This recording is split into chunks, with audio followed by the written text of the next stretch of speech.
Nah, itu tadi merupakan tindakan bullying. Tindakan bullying adalah tindakan yang dapat membuat korbannya merasa takut dan tidak nyaman.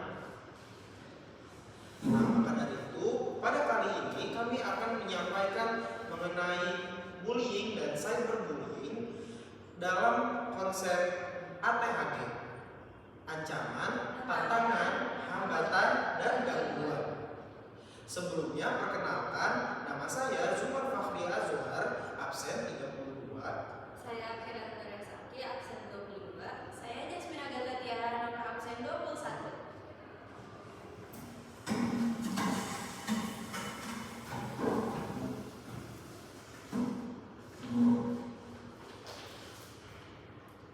Baik, bullying merupakan tindakan perundungan yang sering terjadi secara langsung. Biasanya pelaku melakukan kontak fisik atau kata-kata yang dapat menyakitkan korban. Sedangkan cyberbullying merupakan tindakan perundungan yang dilakukan melalui digital atau internet. Meskipun tidak dilakukan kontak fisik secara langsung, bahayanya juga tetap sama sebagai korban karena dapat dilakukan di mana saja dan kapanpun. Selanjutnya, ancaman. Kondisinya merupakan tindakan intimidasi yang dapat bertujuan untuk korban merasa takut melalui teror fisik, pengucilan sosial, atau penyebaran informasi yang dapat merusak reputasi diri. Namun, sebagai seorang yang menjadi korban, kita tidak boleh hanya diam.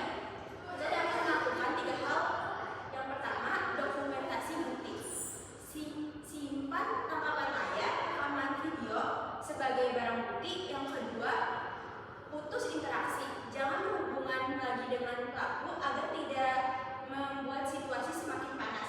Yang ketiga, lapor. Lapor kepada pihak yang berwenang atau kepada orang dewasa yang lebih mengerti dan juga pihak kepolisian jika memang diperlukan.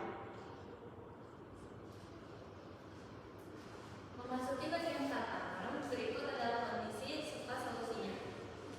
Kondisi yang pertama yaitu banyaknya pelaku yang menyembunyikan identitas aslinya menggunakan akun-akun bodong atau akun-akun palsu agar merasa lebih bebas untuk bisa merundung orang lain. Nah, solusi yang dapat kita lakukan yaitu mengabaikan akun-akun tersebut. Yang kedua, mengaktifkan fitur filter kata di media sosial kita dan juga memblokir akun-akun tersebut. Kondisi yang kedua yaitu maraknya normalisasi perundungan berbentuk bercanda. Ketika korban merasa tersinggung, para pelaku malah merasa korban ini terlalu sensitif. Nah, solusi dari itu adalah menetapkan batasan tentang bercandaan dan juga menegur tegas para pelaku yang bercandanya melewati batas. Dan yang kondisi terakhir yaitu konten konflik dan perundungan lebih cepat menyebar luas karena tingginya interaksi di kolom komentar dan juga penyebar luasan konten yang lebih cepat. Hal ini dapat terjadi karena para netizen itu ikut berkomentar negatif di kolom komentar. Solusi dari kondisi ini adalah menghentikan interaksi. Jangan ikut berkomentar negatif di kolom komentar dan jangan ikut menyebarluaskan konten tersebut. Dan kita dapat melakukan pelaporan massal atau report massal pada konten tersebut agar konten tersebut bisa turun oleh sistem.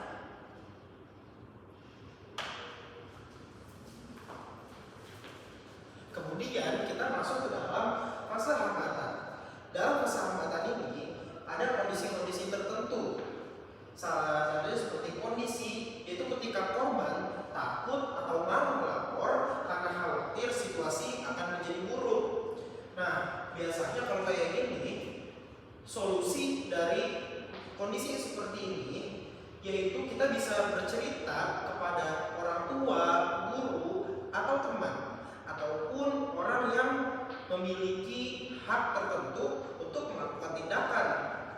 Kemudian kondisi kedua, ada korban itu bingung cara menghentikan pelaku atau melindungi diri.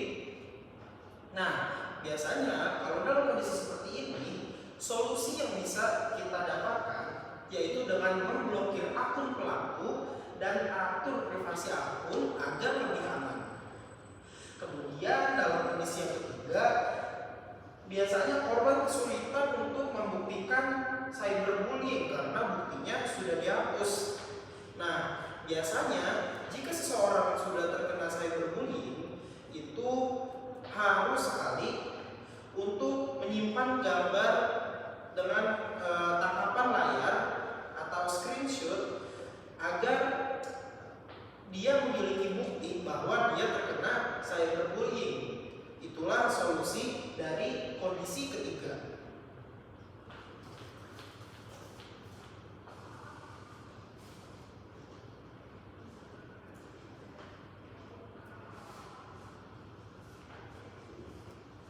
Kemudian masuk ke kondisi yang ada pada gangguan. Yang pertama, banyak orang itu menjelekkan orang lain hanya karena viral tanpa tahu hal yang sebenarnya. Kondisi kedua yaitu akun palsu sengaja dibuat untuk memancing emosi, menyebarkan fitnah, dan juga membuat gaduh di internet.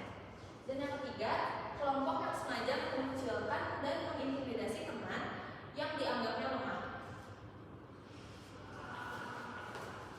Solusi pada fase gangguan terhadap kondisi-kondisi seperti ini, kita bisa mencari tahu kebenaran informasi sebelum ikut berkomentar atau menyebarkannya agar kita tidak salah tangkap atas semua informasi yang kita dapat.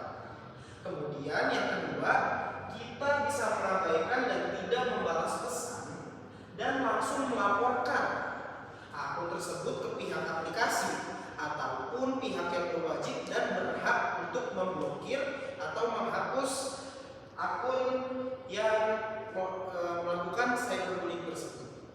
Kemudian yang ketiga, kita bisa membangun keberanian untuk menegur langsung, merangkul korban, dan melaporkan kejadian kepada pihak yang berwenang dan juga pihak yang berhak atas melakukan tindakan untuk menindak langsung para pelaku cyberbullying.